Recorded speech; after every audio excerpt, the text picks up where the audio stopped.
Boa noite, eu sou o Renan e eu e meu grupo vamos apresentar a PEC da matéria de Bioquímica Estrutural com o professor Dr. Rafael. O meu grupo é composto por mim, Renan, pela Ketiane e pela Mariana, e nós somos alunos do Instituto Federal de São Paulo, do campus Avaré.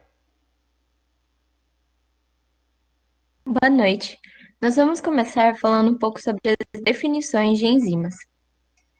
A enzima é uma ligação peptídica de cadeia longa com aminoácidos, ou seja, ela é uma proteína. E essas proteínas, elas são catalisadoras que vão agir numa reação. O que isso quer dizer?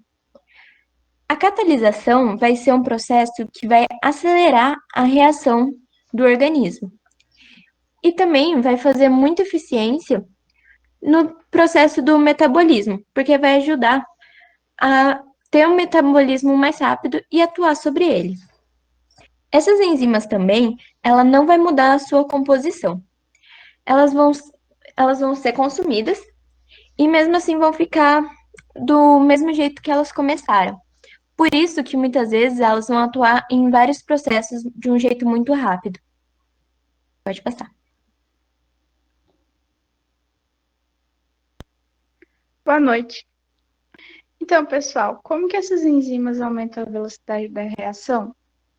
Esse processo ocorre porque, pode passar o slide, por favor, porque a reação, ela passa por um estado de transição entre os reagentes e os produtos, que é o pico da reação, assim, que o reagente, ele se transforma em produto. E esse estado, ele demanda muita energia para ser alcançado. Essa energia que é demandada, ela é chamada energia livre de ativação ou energia de ativação, para ativação do complexo dos reagentes para a formação de produtos. Bom, quanto maior a energia que é demandada, mais lenta a reação é. Mais tempo ela demora. Então, o que as enzimas fazem? Como a Mariana já disse, a enzima ela acelera e para isso ela diminui essa energia de ativação. Vejamos aqui no gráfico.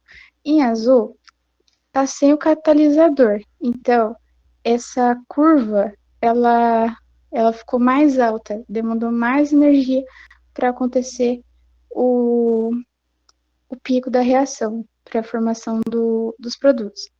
Já em vermelho, a enzima está presente. Então, essa energia diminuiu muito, diminuiu bastante, e daí, dessa maneira, a reação ocorre mais rapidamente porque os produtos são produzidos antecipadamente.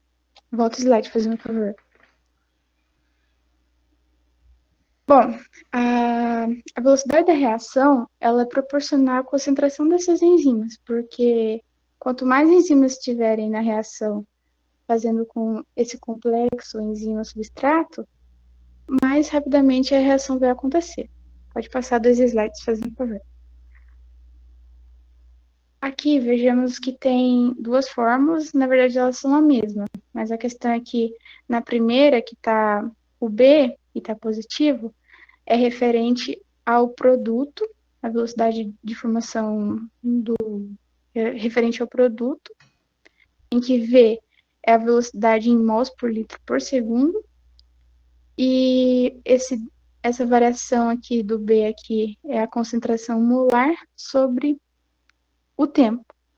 E do outro lado aqui, essa concentração em A aqui é referente ao reagente e está negativo para fazer o processo inverso. Pode passar mais uma vez. Aqui podemos ver também a constante da velocidade da reação, que essa é a unidade aqui dessa constante. Classificação e nomenclatura das enzimas. As enzimas são classificadas com base na União Internacional de Bioquímica e Biologia Molecular, UBMB, e são separadas de acordo com o tipo de reação que catalisam. São separadas em 6 grupos distintos, sendo eles oxirredutáses, responsável pela transferência de elétrons, íons hidreto ou átomos de hidrogênio. Exemplo de enzima é a desidrogenase e a peroxidase. As transferases, que é responsável pela transferência de grupos funcionais entre as moléculas. Um exemplo de enzima, a aminotransferase e a quinase. A hidrolase é responsável pela reação de hidrólise, em que ocorre a quebra de uma molécula em moléculas menores com o uso da água. Um exemplo de enzima é a amilase, a pepsina e a tripsina. As liases, reações em que ocorrem a adição de grupos a duplas ligações ou a remoção de grupos, deixando apenas dupla ligação. Um exemplo de enzima, a fumarase. Isomerases, reações em que ocorrem a formação de isômeros. Um exemplo de enzima, epimerase. As ligases são responsáveis pelas reações de síntese e que ocorre a união de moléculas com gasto de energia. Essa energia ela vem do ATP. Um exemplo de enzima é a sintetase. Agora, em relação à nomenclatura, existem algumas maneiras de se nomear as enzimas. As mais comuns são o nome clássico, o nome usual e o nome sistemático. O nome clássico é feito acrescentando o sufixo -ase no final do nome da enzima. Ele é adicionado após a molécula a qual a enzima exerce sua função. E essa molécula é chamada de substrato. Exemplos de enzimas com nome clássico são a pepsina, a amilase e a lactase. O nome usual utiliza nomes de enzimas consagrados pelo uso, como por exemplo a tripsina e a pepsina e a petialina. O nome sistemático é um pouco mais complexo, mas essa forma de nomear as enzimas ela fornece informações mais precisas sobre a sua função metabólica. É feito utilizando as classes e subclasses da reação catalisada e as trocando por números. Esta maneira é instituída pela União Internacional de Bioquímica e Biologia Molecular. Para entender melhor, a gente pode olhar essa reação ATP mais creatina, que virá ADP mais fosfocreatina. Olhando essa reação, vamos considerar que ela está sendo catalisada pela enzima EC2732. Para saber que enzima é essa, basta a gente olhar para a tabela que relaciona os códigos com os números de identificação da enzima. Então, EC significa Enzyme Commission of the IUB-MB. O primeiro dígito, o dígito 2, ele compreende a classe, que é a transferase. O segundo dígito, o dígito 7, ele compreende a subclasse, fosfotransferase. O terceiro dígito, o 3, a subclasse, em que a fosfotransferase apresenta um grupo nitrogenado como aceptor. O quarto dígito, o 2, designa uma creatina quinase. Fatores que interferem na atividade enzimática. A enzima se liga ao sítio ativo do substrato em um esquema chave-fechadura, como a gente pode ver aqui nessa figura. E por esse motivo, qualquer agente capaz de alterar a sua formação tridimensional é considerado um empecilho na atividade enzimática. Não só isso, mas qualquer alteração no ambiente que seja hostil à proteína também pode ser considerado um problema.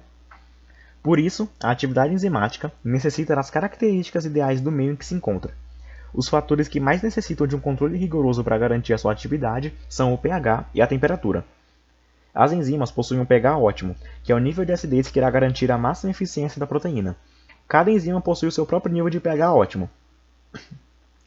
Caso esse pH esteja mais distante do nível de pH ótimo da enzima, ela irá apresentar uma menor catálise enzimática. Quanto mais próxima do nível, melhor será a sua atividade. Enquanto a temperatura, quanto maior a sua elevação, maior será a atividade enzimática. Porém, caso a temperatura esteja alta demais, a enzima irá perder a sua estrutura, sendo desnaturada e perdendo a sua capacidade de catálise. Se o meio em que a enzima se encontra está acima de 50 a 55 graus, elas perderão a sua capacidade de catálise. E se a temperatura está próxima de 0 graus, a sua velocidade de reação enzimática também é próxima a zero. Bom, dando continuidade, contrário às enzimas que aceleram as reações, nós temos os inibidores enzimáticos, que eles inibem o processo da enzima de acelerar a reação, eles atrasam a velocidade da reação. Eles são encontrados no organismo, ou também pode ser um agente externo, e aqueles que são encontrados nas células que desempenham algum papel importante na regulação do organismo são chamados alostéricos. No geral, os inibidores enzimáticos eles podem ser irreversíveis ou reversíveis. Isso depende devido à estabilidade da sua ligação com a molécula de enzima. Próximo slide, por favor. Bom, os inibidores irreversíveis, eles inativam a enzima praticamente de maneira definitiva, pois eles reagem com elas e apresenta inespecificidade. Apresentam inespecificidade. Bom, esses inibidores, eles apresentam alta taxa de toxicidade para o organismo. Isso é um potencial perigo para os detritos industriais do conteúdo de inibidor enzimático, pois eles são capazes de afetar letalmente praticamente qualquer ser vivo. Mas também, esses inibidores podem apresentar propriedades terapêuticas, como, por exemplo, a aspirina, que é o ácido acetil salicílico, que ela é empregada como um analgésico, um antipirético ou um anti-inflamatório. Próximo slide. Aqui nessa figura está sendo representada uma reação irreversível de um processo de inativação da ciclooxigenase junto com a aspirina, o ácido acetil salicílico. Próximo slide. Bom, já os inibidores reversíveis, eles são divididos em competitivos e não competitivos.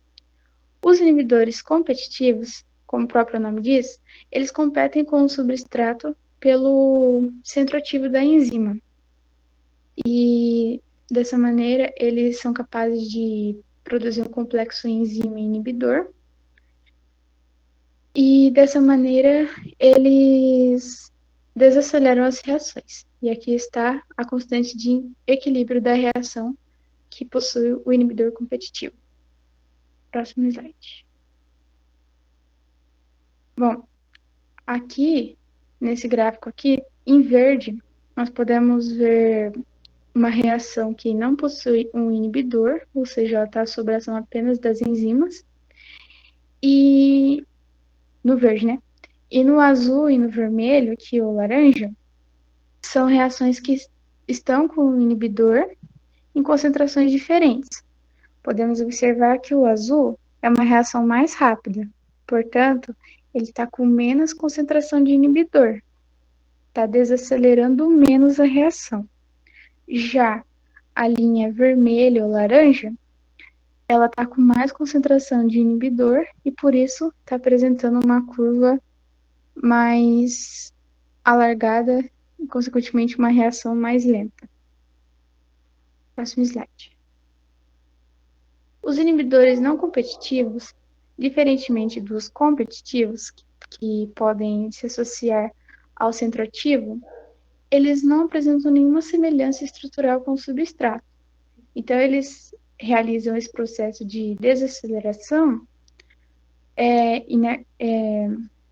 atrapalhando o processo das enzimas, por meio de uma ligação a agrupamentos que não pertencem ao centro ativo, como, por exemplo, a lateral de um aminoácido, que seria o ponto de ligação do inibidor. Dessa maneira, ele inviabiliza a catálise, cumprindo seu papel de desacelerar a reação. Vou falar um pouquinho sobre a regulação enzimática. Como nós vimos, as enzimas elas atuam sobre várias partes do corpo em várias funções diferentes. Elas podem ajudar a responder, o organismo responder melhor ao meio ambiente, em questões hormonais também, de crescimento. Então, ela tem vários papéis muito importantes. E a regulação das enzimas vai ser ali o controle da enzima, ou seja, se a enzima está atuando certo ou não, se tem muita enzima em determinado local, se tem pouca. Então, basicamente, esse é o princípio da regulação. E aí, existem dois mecanismos para acontecer essa regulação. O controle de disponibilidade enzimática e a atividade enzimática. Esses dois, eles vão ser meios mais gerais de como controlar. O controle da disponibilidade enzimática, ele vai atuar principalmente na decomposição de enzimas para ter uma quantidade correta no organismo, na célula, e também vai ajudar na questão da velocidade da síntese, que vai ser necessário para o organismo. Já a atividade enzimática, ela vai atuar na mudança da estrutura da molécula enzimática e também alterar a catálise de uma determinada reação. E assim ela vai ajudar na questão de velocidade. E aí, outros dois que são mais restritos para ajudar na regulamentação vai ser o zimogênio e o isoenzima e a isoforma. Pode passar. Eu vou começar falando um pouquinho sobre a isoenzima. Na isoenzima, o que acontece? Vão ser algumas enzimas que vão atuar na parte extracelular e elas vão ser sintetizadas de forma inativa. E aí, o que vai acontecer? Elas vão ser chamadas de zimogênio. E aí, para que elas possam adquirir, de fato, uma cara de enzima e ter todas as propriedades que a enzima oferece, vai precisar passar por um processo de hidrólise na parte da ligação peptídica. E aí, quando isso acontecer, vai ter uma remoção de um segmento da cadeia de aminoácidos, ou seja, vai ter uma retirada dessa cadeia. E aí, essa cadeia, ela vai meio que ressurgir de uma nova forma. Ela vai ter uma nova estrutura, e aí ela vai começar a ter um novo modo de agir ali naquela determinada função dela. Pode passar. E aí, nós vamos ver sobre isoenzimas e as isoformas. Basicamente, elas têm a mesma origem. No caso, elas vão ter a propriedade em que as enzimas que vão fazer a aceleração, elas vão fazer a mesma reação, só que elas apresentam uma estrutura diferente, ou seja, elas são enzimas diferentes, só que estão atuando ali numa mesma aceleração. E aí, a isoenzima, ela vai ter sua origem do locus gênico e de partes de alelogênicos. Ou seja, ela tem uma origem da parte genética. E assim ela vai sendo passada para futuras gerações. Já a isoforma, ela modifica, ela faz uma modificação na pós-transicional dela e ela passa de uma estrutura comum e essa estrutura comum ela vai se modificando até formar as isoformas. E aí algo importante e legal de saber é que quando essas duas enzimas elas estão vendo que o organismo está com alguma falha, elas vão começar a analisar se elas vão precisar ser mais ativas ou inativas para que aquele determinado órgão que não está funcionando legal possa ter um retorno positivo e para que o organismo em si consiga entrar em sincronia para ter uma melhora. Pode passar. Bom, agora os cofatores, eles podem ser de dois jeitos, ser encontrado em duas formas, inorgânicos e orgânicos. Mas primeiro, o que são cofatores? Cofatores, eles vão ser fundamentais e muito importante para que as enzimas elas possam atuar. Sem elas, a maioria das enzimas, elas não conseguem ter o seu funcionamento adequado e aí elas acabam sendo inativas. Os cofatores, eles têm uma grande abrangência, então muitas moléculas conseguem ser cofatores. Íons metálicos são cofatores. E quando esses mesmos, eles são moléculas orgânicas, eles vão ter um nome chamado de coenzimas. Essas coenzimas, elas vão elas podem ser adquiridas de duas formas, ou pelo próprio organismo, ou seja, o organismo em si já produz essas coenzimas, ou através de alimentação, ou seja, você precisa buscar essas matérias orgânicas através do alimento para que você consiga ter esses cofatores para que eles possam atuar de forma correta. Pode passar. E aí o que acontece? Nem sempre tem o cofator, ele está ali presente. E principalmente isso acontece quando você não tem as vitaminas necessárias no seu corpo, você não tem as coenzimas, e aí você vai ter uma falta desse cofator que você necessita. E aí ele vai ser nomeado de apoenzima. E quando tá tudo certo, tem a enzima, tem o cofator e tá tudo funcionando de um jeito muito harmonioso, vai ser chamado de holoenzima. E aí essas coenzimas, elas também vão transportar essa substância que se formou da holoenzima para vários lugares do corpo, para que possa ter uma substância e um funcionamento legal do organismo. Pode passar. E assim nós finalizamos nosso trabalho. Obrigada pela atenção e espero que tenham gostado.